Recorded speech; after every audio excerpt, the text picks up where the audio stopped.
Assalamualaikum warahmatullahi wabarakatuh. Salam sejahtera untuk kita semua. Perkenalkan, kami dari kelompok 5 akan mempresentasikan hasil tugas besar kami terkait perencanaan pabrik tin smelter dengan menggunakan teknologi foaming. Sebelumnya kami ucapkan terima kasih kepada Ibu Tiara Triana selaku dosen pengampu mata kuliah perencanaan industri metalurgi, dan juga kami ucapkan terima kasih kepada teman-teman yang sudah menyempatkan waktunya untuk menonton presentasi kami. Sebelumnya, izinkan saya memperkenalkan anggota kelompok 5 yang terdiri dari Rista Febian Adi Endani, Nimade Meliana, Dimas Budi Setioko, Eka Fitri Wulandari, dan Yumna Anbarmuna. Adapun outline yang akan kami bahas pada presentasi kali ini yang pertama yaitu latar belakang, kedua permintaan dan peramalan pasar, kemudian spesifikasi produk, diagram alir dan layout pabrik, heat balance dan material balance, dan terakhir yaitu peralatan. Indonesia merupakan suatu negara yang kaya akan sumber daya alam dan mineral. Salah satu sumber daya alam dan mineral yang terdapat banyak di Indonesia yaitu mineral SNO2 atau yang biasa disebut dengan mineral kasiterit. Kasiterit sendiri merupakan suatu mineral utama dalam penghasil timah. Timah merupakan suatu logam yang bersifat lunak dan berwarna keputih, kebiruan, hingga perak, di mana timah sendiri ini mudah dibentuk dan tidak mudah bereaksi. Timah memiliki titik didih 2270 derajat Celcius dan memiliki titik lebur 231,97 derajat Celcius. Umumnya, biji timah yang ditambang di Indonesia terbuat dari endapan timah aluvial atau timah sekunder. Indonesia sendiri menjadi salah satu produsen timah terbesar di dunia yang menduduki peringkat kedua di dunia pada tahun 2013 dengan produksi mencapai 96.200 ton dan pada tahun 2014 mencapai 84.000 ton. Di Indonesia sendiri memiliki jumlah sumber daya dan cadangan timah yang cukup berlimpah, yaitu sumber daya timah yang ada di Indonesia kurang lebih sebanyak 1.043.632 ton dan dengan cadangan timah mencapai 415.358 ton. Sehingga untuk memanfaatkan sumber daya yang berlimpah tersebut, maka biji timah perlu diolah untuk dijadikan sebuah produk. Sebelum diolah menjadi sebuah produk, ada beberapa tahap yang perlu dilakukan. Tahap pertama yaitu eksplorasi yang berguna untuk menemukan area pertambangan. Kemudian, masuk ke proses penambangan untuk mendapatkan biji timahnya. Lalu masuk ke tahap washing plant untuk mendapatkan kadar konsentrat timah yang lebih tinggi. Dan terakhir masuk ke tahap proses smelting dan refining, di mana nantinya akan dihasilkan logam timah dengan kemurnian mencapai 99,99%. Kemudian produk tersebut dapat dipasarkan baik dalam skala domestik ataupun ekspor. Berdasarkan data dari International Tin Association, pada tahun 2018 pemanfaatan logam timah di Indonesia yaitu pada posisi pertama ditempati penggunaan solder, yaitu mencapai 47%, dan pada posisi kedua yaitu sebagai bahan kimia dengan persentase 18%, dan pada posisi ketiga yaitu digunakan sebagai tinplate dengan persentase mencapai 13%. Adapun pabrik yang kami dirikan bernama PT Stanum Indonesia yang didirikan pada tanggal 1 September 2020. Perusahaan ini bergerak dalam proses peleburan timah dengan menggunakan teknologi foaming. Teknologi foaming sendiri merupakan suatu teknologi untuk memproses kembali slag timah, di mana kadar timah yang terdapat pada slag tersebut masih cukup tinggi, namun hingga pada saat ini masih belum ada teknologi yang mampu mengolah slag tersebut secara ekonomis untuk mengekstraksi kembali timah yang ada di dalam slag. Dengan adanya teknologi foaming ini, diharapkan dapat mengefisiensikan biaya produksi logam timah dan dapat mengurangi jumlah sisa slag hasil proses peleburan. Selain itu, dengan adanya proses foaming ini, dapat meningkatkan recovery timah pada pabrik peleburan mencapai lebih dari 99%. Adapun untuk logo perusahaan PT Stanum Indonesia dapat dilihat pada gambar berikut ini. PT Stanum Indonesia memiliki visi yaitu menjadi perusahaan tin foaming yang berkualitas tinggi dan dapat bersaing dalam pembangunan industri timah di dunia internasional. Sedangkan misi perusahaan yaitu memberikan pelayanan kualitas tin fuming terbaik, dan membangun kemitraan yang saling menguntungkan di dunia internasional. Berikut merupakan analisa SWOT yang ada pada PT Stanum Indonesia. Yang pertama yaitu strength atau kekuatan, di mana yang pertama, bahan baku yang digunakan memiliki ketersediaan yang berlimpah di Indonesia. Yang kedua, menerapkan sistem green industry, sehingga lebih ramah lingkungan dan limbah yang dihasilkan lebih sedikit. Yang ketiga yaitu memenuhi kebutuhan konsumen dengan selalu memperhatikan permintaan pesanan, serta kualitas timah yang dihasilkan. Adapun weakness atau kelemahan yang dimiliki PT Stanum Indonesia yang pertama yaitu masih kurangnya pengalaman kerja dalam industri tin fuming, serta masih kurangnya pengalaman dalam kegiatan ekspor produk timah. Selanjutnya, opportunity atau keuntungan. Yang pertama yaitu masih sedikitnya industri yang menggunakan teknologi tin fuming di Indonesia. Yang kedua, produk tin fuming yang dihasilkan ini dapat bersaing di pasar internasional. Adapun threat atau ancaman yang dihadapi PT Stanum Indonesia yaitu harga timah di London Metal Exchange atau LME bersifat fluktuatif, di mana pada tahun 2019 harga timah melemah mencapai 12%. Selanjutnya itu adanya isu perang dagang antara Amerika Serikat dengan Tiongkok yang mempengaruhi harga produk timah.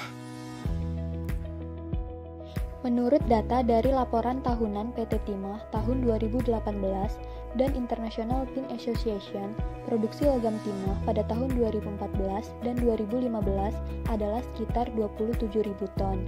Kemudian pada tahun 2016 mengalami penurunan hingga 23.000 ton dan meningkat kembali di tahun 2017 dan 2018 yaitu sekitar 30 dan 33.000 ton.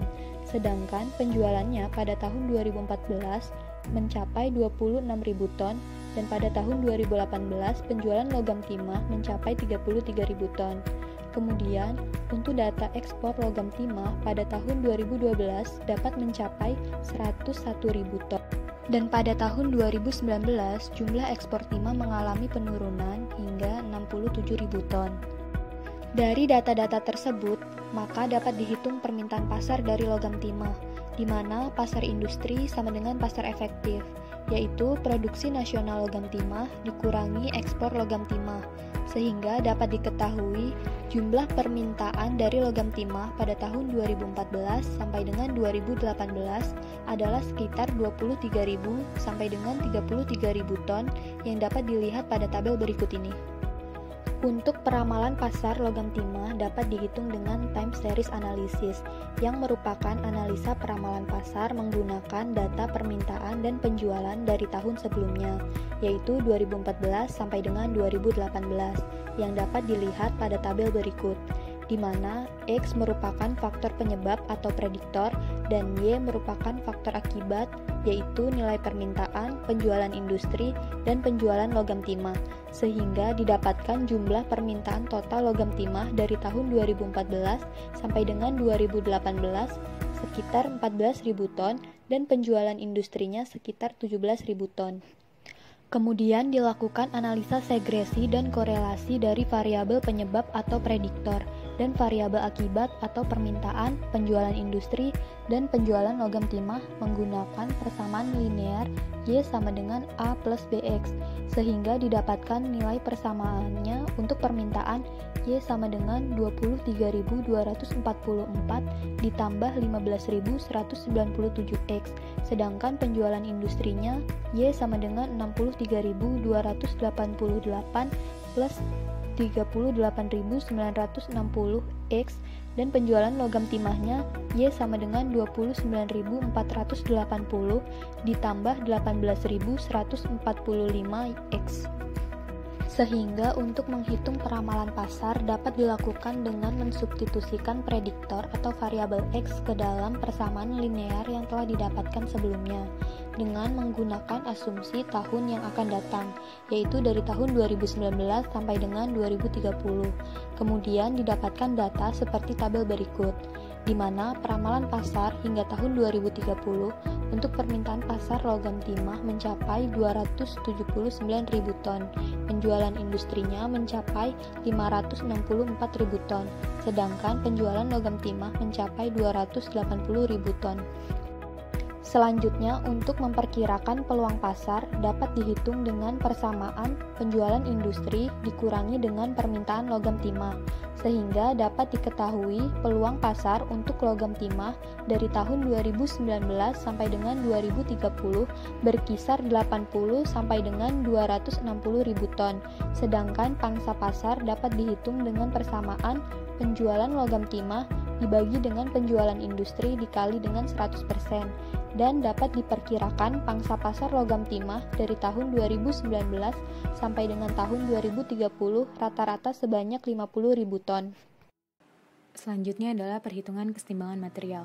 Perhitungan neraca massa dilakukan dengan seluruh bahan baku dalam keadaan padat. Nah, bahan baku yang dimasukkan ke dalam tanur itu diantaranya adalah terak 1 padat, terak 2 padat, dan tailing PPBT. Nah, perbandingan CaO, SiO2, dan FeO dalam terak 1 cair yang dimasukkan itu, di mana CaO sekitar 20% dari terak cair SNO, SiO2 sekitar 50% dari terak cair SNO, dan FeO sekitar 30% dari terak cair SNO. Sedangkan terak akhir dia itu mengandung sekitar 0,284% SNO dengan CaO-nya itu 19,94%, SiO2-nya 49,86%, dan FeO-nya 29,91%. Nah, terak 1 ini dia mengandung Sn sebesar 15,15%, terak 2-nya dia mengandung Sn sebesar 2%, dan tailing PPBT dia mengandung Sn sebesar 5%. Kemudian diasumsikan recovery prosesnya itu 96,84%, recovery keseluruhannya 92,97%, SN dalam debunya 60%, produk sampingnya berupa gipsum itu 26,373 ton, dan pirit yang masuk itu sekitar 2,5 dengan persen FES dalam piritnya itu 60%. Kapasitas bahan baku untuk satu hari dapat mencapai sekitar 39,78 ton, sehingga muatan tanur per hitnya itu 4,973 ton. Nah, tonase terak 1 padat ditambah terak 2 padat dan tailing PPBT itu menghasilkan 39,78 ton per hari. Jumlah SN dalam bahan baku diperoleh dengan rumus 15,15% dikali 28 ton per hari ditambah 2% dikali 11,2168 ton per hari ditambah 5% dikali 0,5653 ton per hari, menghasilkan 4,4946 ton per hari. Nah, komposisi terak 1 padat yang dimasukkan ke dalam tanur dalam satuan ton per hari itu ada SNO dalam terak 1, di mana diperoleh dengan rumus persen SN di terak cair dikali MRSNO dikali 28 ton per hari dibagi ARSN, menghasilkan 4,8138 ton per hari. CaO dalam terak 1 dengan rumus persen CaO di terak dikali 28 dikurangi 4,8138 ton menghasilkan 4,6372 ton per hari. Kemudian SiO2 dalam terak 1 menghasilkan 11,5931 ton per hari, dan FeO dalam terak 1 sama dengan 6,9559 ton per hari.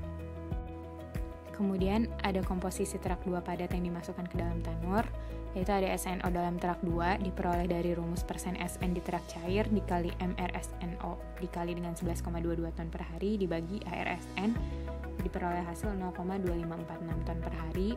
Ada CaO dalam terak 2 dengan rumus persen CaO di terak dikali 11,2168 dikurangi 0,2546 ton per hari, diperoleh hasil 2,1924 ton per hari. Kemudian ada SiO2 dalam terak 2 diperoleh hasilnya 5,4811 ton per hari, dan FeO dalam terak 2 yaitu sebesar 3,2887 ton per hari. Komposisi tailing PPBT yang dimasukkan ke dalam tanur proses itu ada SNO2 dalam tailing diperoleh dari rumus persen SN di tailing dikali MRSNO2 dikali 0,5653 ton per hari dibagi ARSN, hasilnya sebesar 0,0359 ton per hari.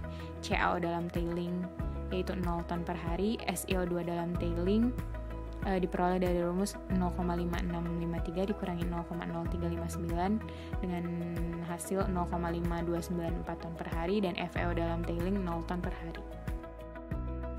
Kemudian ada jumlah pirit yang dibutuhkan selama proses. Nah, FeS2 yang dibutuhkan itu sekitar 2,5 dikali dengan persen SN dalam bahan baku sama dengan 2,5 dikali 4,4946 adalah sebesar 11,2365 ton per hari. Karena FeS dalam pirit ini sebesar 60%, pirit yang diperlukan itu adalah FeS2 yang dibutuhkan dibagi dengan 60% menghasilkan 18,7275 ton per hari, dan berat SiO2 yang terkandung dalam pirit adalah berat pirit dikali 40% 50% sama dengan 7,491 ton per hari.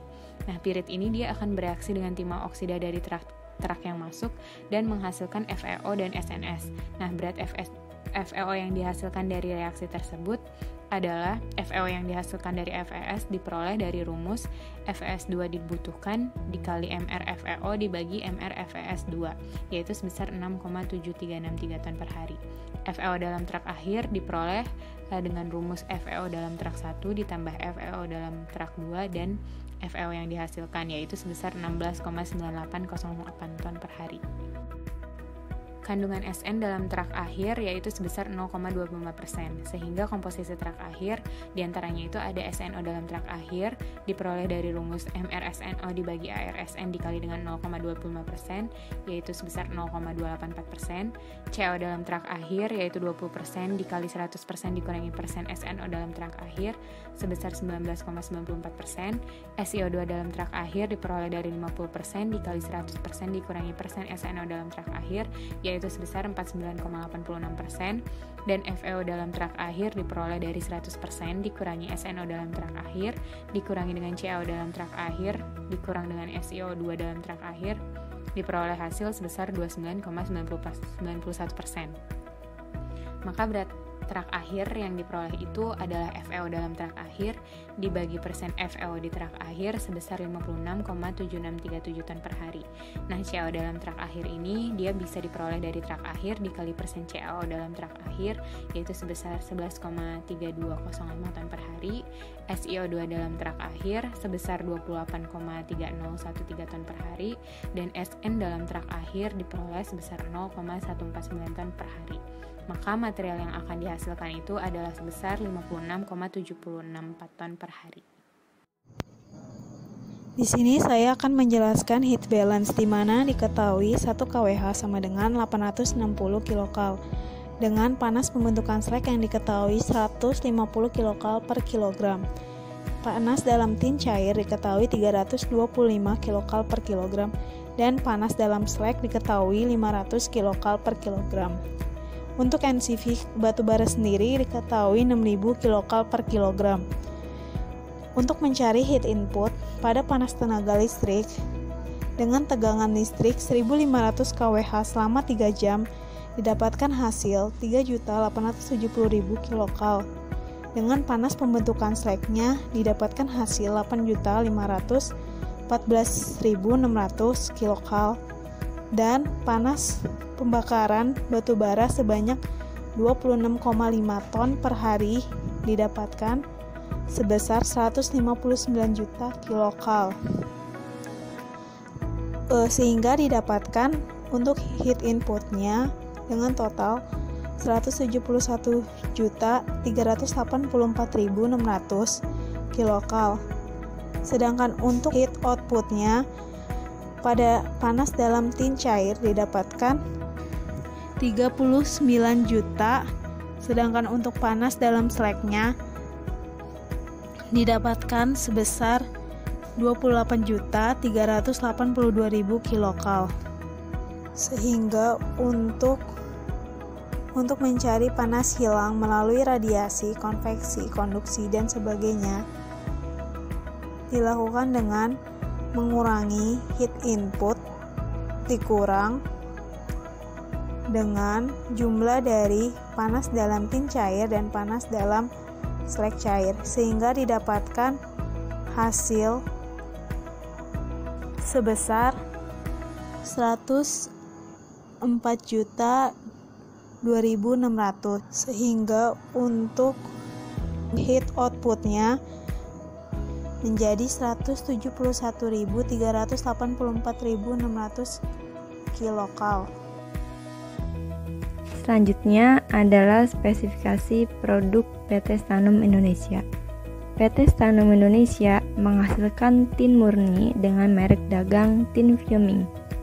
Tujuan utama PT Stanum Indonesia yaitu untuk menjual atau memproduksi sebanyak mungkin produk untuk memperoleh keuntungan yang lebih besar dengan tetap memperhatikan kualitas produk yang dihasilkan. PT Stanum Indonesia berencana menghasilkan produk berdasarkan sertifikasi standar internasional yang merujuk pada London Metal Exchange atau LME yang merupakan suatu market logam terbesar di dunia. Adapun spesifikasi produk yang dihasilkan oleh PT Stanum Indonesia yaitu memiliki penampilan atau hasil akhir dengan permukaan yang terang dan berkilau, titik leleh sebesar 183 derajat Celcius, berat jenis 8,5 gram per cm kubik, dimensi 295 x 16 x 16 mm, dan massa 500 gram. Produk tin murni yang dihasilkan oleh PT Stanum Indonesia memiliki kandungan timah minimal sebesar 99,95% dengan kandungan pengotor lainnya yaitu tembaga maksimal 0,0038%, besi maksimal 0,0039%, antimon maksimal 0,0093%, arsen maksimal 0,0081%, nikel maksimal 0,0023%, timbal maksimal 0,0219%, bismut 0,0041%, dan kandungan kadmium, aluminium, perak, seng, sulfur, dan kobalt masing-masing maksimal sebesar 0,001%. Berikut merupakan diagram alir urutan proses produksi dari PT Stanum Indonesia. Pertama, bahan baku seperti konsentrat, antrasit, dan flaks dimasukkan ke tahap peleburan 1. Pada tahap peleburan 1 ini nantinya akan dihembuskan udara panas untuk terjadinya reaksi dan akan dihasilkan crude tin, yang mana crude tin ini nantinya akan masuk ke proses pemurnian untuk kemudian dihasilkan timah murni. Sedangkan gas buang dari peleburan tahap 1 akan difilter sebelum dibuang ke lingkungan. Dari peleburan tahap 1 juga nantinya akan dihasilkan terak yang masih mengandung timah dengan kadar rendah yaitu 5 sampai dengan 8%, yang nantinya terak tersebut akan dilanjutkan ke proses fuming. Proses fuming ini dimulai dengan 10 ton terak yang terfluidasi dalam tanur fuming. Muatan tanur baru sebesar 10 ton dimasukkan ke dalam tanur secara perlahan hingga mencair. Pada proses fuming ini juga ditambahkan bahan baku berupa pirit, yang mana pirit yang ditambahkan adalah sebanyak 2/3 dari keseluruhan 10 menit sebelum proses fuming berakhir. Sisa pirit ini nantinya akan ditambahkan ke dalam tanur. Proses fuming berlangsung pada temperatur tinggi yaitu 1300 derajat Celcius, yang mana udara bakar dan pulverized coal dihembuskan dari bagian bawah tanur, yang nantinya akan membuat lelehan umpan yaitu campuran terak 1, terak 2, pirit dan bahan imbuh atau flaks terfluidasi sehingga teraduk dengan baik selama proses fuming. Tanur fuming dengan muatan yang mengandung sekitar 8% timah akan beroperasi selama 3 jam. Proses fuming akan berlangsung selama 26 hari, dan selama proses fuming tersebut akan selalu ada lelehan sebanyak 8 sampai dengan 20 ton terak yang terfluidasi dalam tanur fuming. Dari proses fuming tersebut nantinya akan dihasilkan terak akhir dengan kandungan timah kurang dari 0,4%, dan juga akan dihasilkan SNS fume atau uap timah yang nantinya akan dioksidasi dalam oxidation chamber atau ruang bakar pada temperatur 950 derajat Celcius dengan udara sehingga terbentuk debu SNO2 dan gas SO2. Debu SNO2 kemudian akan dikumpulkan dalam bag filter. Debu SNO2 yang telah dikumpulkan tersebut dipeletasi kemudian dikembalikan ke peleburan konsentrat, yaitu peleburan tahap 1. Kadar timah dalam debu SNO2 adalah lebih dari sama dengan 50%. Pengotor utama dalam debu timah tersebut adalah abu terbang dan sebagian kecil terak yang menjadi debu. Sedangkan SO2 yang dihasilkan bersamaan dengan SNO2 dari combustion chamber akan direaksikan dengan CaOH 2 kali dengan menyemprotkan lime milk agar terbentuk CaSO3 sludge yang kemudian difiltrasi sebagai produk samping. Berikutnya adalah peralatan yang dibutuhkan untuk proses produksi pada PT Stanum Indonesia. Yang pertama merupakan peralatan yang digunakan untuk preparasi batu bara atau pulverized coal. Sebagaimana yang tadi sudah disebutkan pada diagram alir, pulverized coal ini nantinya akan digunakan sebagai bahan bakar pada proses fuming, yang mana batu bara ini nantinya akan dihembuskan ke dalam tuyer dan harus berukuran kecil. Adapun peralatan yang dibutuhkan sebagai alat preparasi batu bara tersebut adalah yang pertama Raymond mill, coal feeder, reducer, dan spiral coal feeder. Selanjutnya ada kompresor untuk suplai udara. Udara dengan tekanan tinggi digunakan untuk menghembuskan batu bara serta membakar batu bara. Peralatan selanjutnya adalah tanur fuming, yang mana bagian-bagian pada tanur fuming diantaranya adalah strike tuyer, mixer, inner contuyer, dan sinkhole distributor. Tanur fuming juga dilengkapi dengan water jacket dan juga pada bagian bawah tanur fuming dilapisi dengan bata tahan api. Kemudian ada sistem penangkap debu dan combustion chamber atau ruang bakar. Kemudian ada SO2 scrubbing system dengan kapasitas 400.000 Nm3 gas per hari dan kadar SO2 dalam gas buang kurang dari 800 mg per meter kubik. Power supply dengan kapasitas instalasi sebesar 630 kW. Selanjutnya ada sistem granulasi, yang mana pada sistem granulasi ini terak dalam keadaan leleh dengan kandungan timah kurang dari 0,2% dari tanur fuming akan digranulasi dengan menyemprotkan air bertekanan tinggi. Oleh karena itu dibutuhkan kolam air untuk granulasi. Alat selanjutnya yaitu sistem sirkulasi air. Selanjutnya saya akan menjelaskan lewat pabrik dari PT Stanum Indonesia, di mana PT Stanum Indonesia terletak di belakang PT Timah Tbk yang memiliki letak pabrik untuk pemrosesan tin fuming. Stak sendiri merupakan tempat bahan baku pada PT Stanum Indonesia, di mana stak sendiri memiliki kapasitas bak sebesar 50 meter kubik.